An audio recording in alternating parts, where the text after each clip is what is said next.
Hello guys, स्वागत है आपका कोरियन ड्रामा एक्सप्लेनर चैनल पर। आज हम बात करने वाले हैं लव टू हेट यू के नेक्स्ट एपिसोड की हिंदी एक्सप्लेनेशन के बारे में। इस एपिसोड की शुरुआत वहीं से होती है।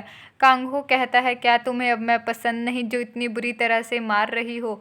मीरन कहती है, नहीं ऐसा नहीं है, मैं तो बस प्रैक्टिस करा रही थी। कांगहो पूछता है, भला तुम ऐसी फाइट कहाँ करती हो, तुम प्रैक्टिस कहाँ करती हो? मीरन कहती है, केसेस के दौरान मुझे ऐसे लोग मिल जाते हैं जिनसे लड़ना पड़ता है, तो प्रैक्टिस वहीं से हो जाती है। कांगहो कहता है, दरअसल मूवी में मुझे इसी फाइटिंग स्टाइल की ज़रूरत है, तो क्या तुम मेरी मास्टर बनोगी? तुम मुझे ऐसे मारना जैसे मैं कोई गली का गुंडा हूँ। अगर तुम ये काम करोगी तो मैं तुम्हें इसकी अलग से पेमेंट करूँगा। मीरन मन ही मन खुश हो जाती है। मीरन सोचती है, मुझे इस कमीने को मारने के लिए पैसे भी मिलेंगे, फिर तो मज़ा ही आ जाएगा। मीरन हामी भर देती है। वो कॉन्ट्रैक्ट पेपर्स बना लेती है और कांगहो को साइन करने के लिए देती है। कांगहो पेपर्स पढ़ता है और कहता है, 1 घंटे के बस 10,000 वोन, इसे 50,000 वोन कर दो। और तुमने ये पॉइंट क्यों डाला है कि अगर प्रैक्टिस के दौरान तुम्हें चोट लगी तो उसका जिम्मेदार मैं नहीं होऊंगा? अगर मैं तुम्हें काम दे रहा हूँ तो चोट लगने का जिम्मेदार भी तो मैं ही हूँ। मीरन कहती है, अगर जुर्माना लेने के लिए मैंने खुद को जानबूझकर चोट लगवा ली तो? मैं आपकी ट्रेनर हूँ लेकिन वकील भी तो हूँ। मेरा काम है आपका फ़ायदा देखना। ये सुनकर कांगहो हैरान हो जाता है। कांगहो कहता है, तुम दोनों कामों में बहुत अच्छा बैलेंस बिठा रही हो। मीरन कहती है, ये ट्रेनर का काम तो मेरा टेम्परेरी है, लेकिन वकील तो मैं हमेशा रहूँगी, तो अपने उस काम को कैसे भूलूं? ये सुनकर कांगहो उसे देखता ही रह जाता है। कांगहो कहता है, मैं तुम्हारे इस काम से इम्प्रेस हो गया हूँ, तुम सच में एक अच्छी लॉयर हो। वो हाथ मिलाते हैं और डील डन करते हैं। अगले दिन कांगहो ट्रेनर से ट्रेनिंग लेता है और जल्दी जाने लगता है। ट्रेनर कहता है, तुम कहाँ जा रहे हो? अभी तुम्हारी दूसरी ट्रेनिंग भी बाकी है। कांगहो कहता है, दरअसल मैंने एक गली स्टाइल वाला ट्रेनर ढूंढा है, मैं वहाँ से ट्रेनिंग लूँगा। वो वहाँ से जाने लगता है तो दोवन पूछता है, तुमने किसे हायर किया है? कांगहो मीरन का नाम लेता है तो दोवन चिल्लाने लगता है। दोवन कहता है, मैंने तुम्हें उससे दूर रहने को कहा था, तुम उसी के करीब जा रहे हो। तुमने पहले उसे अपने केसेस दिए और अब उससे ट्रेनिंग ले रहे हो। वो अजीब है, उसने तुम्हें गिराया था। कांगहो कहता है, वो अच्छी फाइटर है और मुझे वैसी ही फाइट सीखनी है। इधर मीरन अपनी पावर चेक कर रही होती है। उसकी दोस्त पूछती है, तुम ये किसे मारने की प्रैक्टिस कर रही हो? फिर से किसी को हॉस्पिटल में पहुंचाने का इरादा है क्या? मीरन कहती है, बिल्कुल सही। दोस्त कहती है, आजकल तो तुम कांगहो को ही कोस रही हो, क्या उसे ही पीटने का इरादा है? मीरन कहती है, तुमने बिल्कुल ठीक पहचाना, मैं उसे ही पीटने वाली हूँ। मीरन उसे वहाँ से ले जाती है और बताती है कि वो उसे ट्रेनिंग की फाइट देने वाली है और उस दौरान वो उसे पीट सकती है, लेकिन तुम ये ट्रेनिंग वाली बात सीक्रेट रखना, क्योंकि ये बात अगर बाहर गई तो मुझे अपनी कमाई से 3 गुना पैसे देने होंगे। दोस्त हामी भरती है। इधर दोवोन और सूजिन एक वीडियो देख रहे होते हैं जिसमें 2 जर्नलिस्ट किसी का नाम नहीं लेते लेकिन गॉसिप फैला देते हैं कि उड़ती हुई खबर आई है कि एक बड़ी एक्ट्रेस जिसका तलाक का केस चल रहा है वो धोखेबाज है, उसने अपने अमीर पति को धोखा दिया है। ये देखकर वो गुस्से में चिल्लाने लगती है। सूजिन कहती है, धोखा उसने दिया और ये लोग मुझ पर इल्ज़ाम लगा रहे हैं। दोवोन कहता है, आप चिंता मत करिए मैम, हम इन लोगों पर मानहानि और अफवाह फैलाने का केस करेंगे। वो गिल्मू के प्रेसिडेंट को फ़ोन करता है और सारी बात बता देता है। प्रेसिडेंट कहता है, आप चिंता मत करिए सर, हम आज ही उन पर केस कर देते हैं और उनके रिएक्शन का वेट करते हैं। मीरन सब संभाल लेगी। दोवोन कहता है, मीरन से याद आया, मैं चाहता हूं कि आप उस वकील मीरन को कांगहो के केसेस से दूर रखिए। फोन स्पीकर पर होता है और मीरन सारी बात सुन रही होती है। प्रेसिडेंट कहता है, लेकिन सर, कांगहो सर ने ही तो मीरन को परमिशन दी है। दोवोन कहता है, हाँ परमिशन तो दी है, लेकिन मुझे वो वकील कुछ खास नहीं लगती। ये सुनकर सूजिन को गुस्सा आ जाता है। सूजिन कहती है, मैंने उसे चुना और तुम कह रहे हो वो खास नहीं है? तुम्हारे कहने का मतलब कि मुझे लोगों की पहचान नहीं है? वो दोवन पर चिल्लाने लगती है तो दोवन कहता है, मेरा ये मतलब नहीं है मैम। वो बात संभालते हुए कहता है, प्रेसिडेंट आप मेरी इस बात को भूल जाइए, मीरन को ही कांगहो के केसेस हैंडल करने दीजिए। सूजिन शांत हो जाती है और वहाँ से चली जाती है। तभी वहाँ ग्रेस आती है। ग्रेस कहती है, हमने फीमेल लीड चूज कर ली है। पहले तो वो हमें टाल रही थी, लेकिन कांगहो का नाम सुनते ही उसने हाँ कर दी।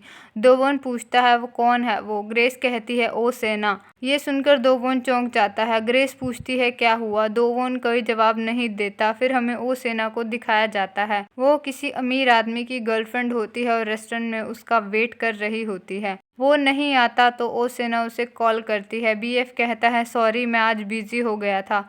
ओ सेना कहती है मैं तुमसे ब्रेकअप कर रही हूँ, यहाँ तुम्हारे दिए हुए गिफ्ट रखे हैं, इन्हें ले जाना।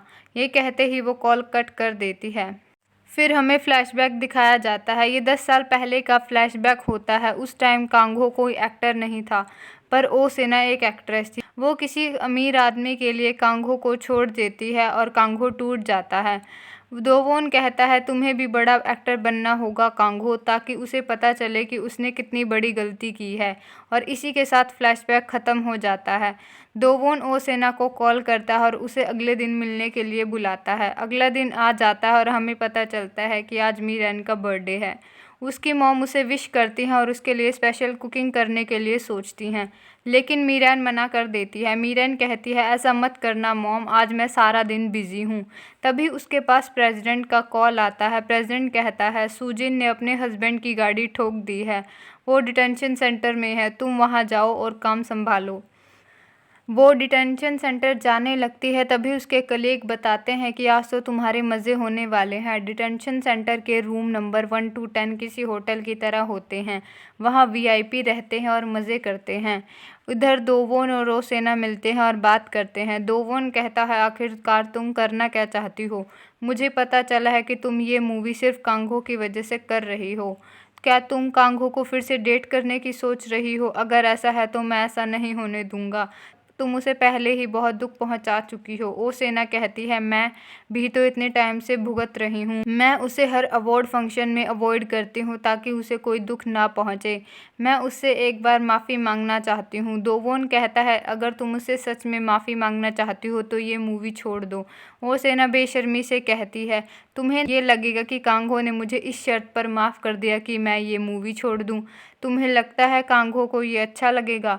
दोवोन कहता है तुम कितनी बेशर्म हो, तुम ऐसी बातें कर रही हो, इसका मतलब तुम ये मूवी नहीं छोड़ने वाली। अगर तुम्हें लगता है कि तुम कांगो के करीब जाने की कोशिश करोगी और वो तुम्हें माफ़ कर देगा तो तुम गलत हो। वो तुम्हें माफ़ नहीं करेगा, ना ही मैं ऐसा होने दूंगा। इधर मीरन डिटेंशन सेंटर पहुंच जाती है। सुजिन रूम नंबर 1 में होती है, जिसे सुनकर मीरन एक्साइटेड हो जाती है। वो सुजिन से मिलती है। कुछ देर बात करने के बाद मीरन सुजिन का शुक्रिया करती है। मीरन कहती है थैंक यू, कल आपने मेरी साइड ली। दरअसल फ़ोन स्पीकर पर था और मैंने सारी बात सुन ली थी। मीरन कहती है मैम हम आपकी बीमारी का बहाना बनाकर यहाँ से जा सकते हैं। सुजिन कहती है तुम कोई भी बहाना बनाओ, लेकिन उससे पहले खाना मंगवाओ, मुझे बहुत भूख लगी है। मीरन खाना मंगवा लेती हैं और वो दोनों खूब बातें करते हैं। उनकी सोच एक दूसरे से बहुत मिलती हैं और वो दोनों फ्रेंड्स बन जाती हैं। इधर दोवोन कांगहो को सारी बात बता देता है। ओ सेना का नाम सुनते ही कांगहो को पैनिक अटैक आने लगता है और वो मेडिसिन लेकर शांत होता है।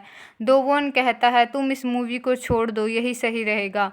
कांगहो कहता है नहीं, मैं इस मूवी को नहीं छोड़ूंगा। मैं पर्सनल और प्रोफेशनल लाइफ को मिक्स नहीं करूंगा, मैं उसके साथ मूवी कर सकता हूँ।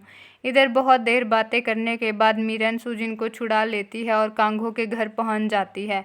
वहाँ वो दोनों प्रैक्टिस शुरू करते हैं। मीरन कहती है फाइट के दौरान आपको कुछ भी करना पड़े आपको करना चाहिए। नाखून मारना, पत्थर मारना, कुछ भी हाथ लग जाए वही मारना, असली फ़ाइट का तरीका यही है। वो फाइट करना शुरू करते हैं और मीरन उसे बहुत मारती है। मार मार कर वो उसे बेहोश कर देती है। उसके बेहोश होते ही वो उसका फ़ोन अनलॉक करती है और उस लड़की का नंबर ढूंढती है। उसे प्रिंसेस नाम से एक नंबर मिलता है। मीरन उसे कॉल करने ही लगती है कि तभी कांगो को होश आने लगता है। वो फ़ोन वापस रख देती है और कांगो से बात करती है। कांगो कहता है तुमने मेरे साथ क्या किया? क्या तुमने टेज़र का यूज़ किया था? मीरन कहती है नहीं, ऐसा तो नहीं है।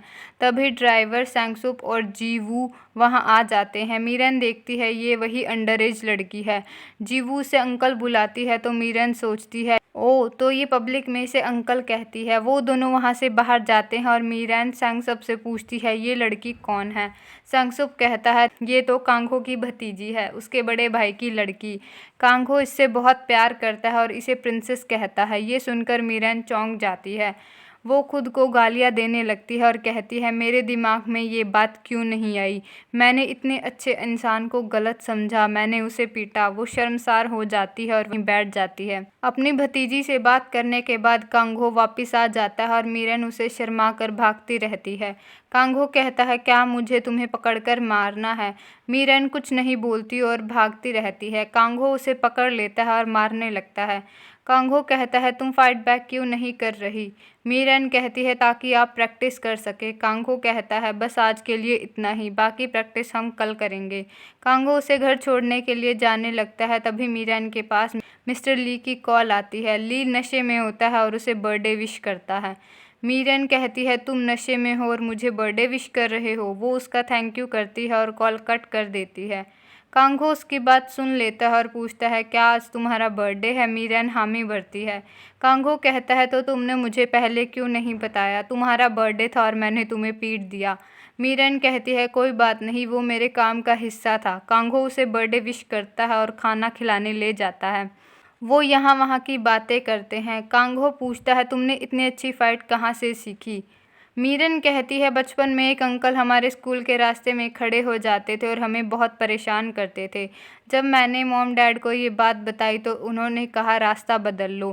फिर मैंने तय किया कि मैं पावरफुल बनूंगी ताकि ऐसे लोगों से लड़ सकूं। मैंने फ़ाइट की अलग अलग ट्रेनिंग ली और फाइट सीखी। उसकी इन बातों से कांगहो काफ़ी इम्प्रेस हो जाता है। कांगहो कहता है, तुम्हारा बर्थडे था और मैंने तुम्हें पीटा, इसलिए मैं तुम्हें कुछ देना चाहता हूँ। मैं तुम्हें एक डेट पर ले जाऊँगा। तुम मेरी फ़ैन भी हो तो तुम्हें खुशी महसूस होगी। फिर वो खाना खाकर जाने लगते हैं। बाहर निकलकर कांगहो उसे हक करता है। जब कांगहो उसे हक करता है तो उसके हाथ नहीं कांपते। उसे हक करने में कोई प्रॉब्लम नहीं होती। वो सोचता है, ये क्या हो रहा है, मैं इतना फ्रीली कैसे हक कर पा रहा हूँ, मैं तो लड़कियों के इतने करीब जा ही नहीं पाता। ये सोचते सोचते वो मीरन को किस कर लेता है और इसी के साथ एपिसोड ख़त्म हो जाता है।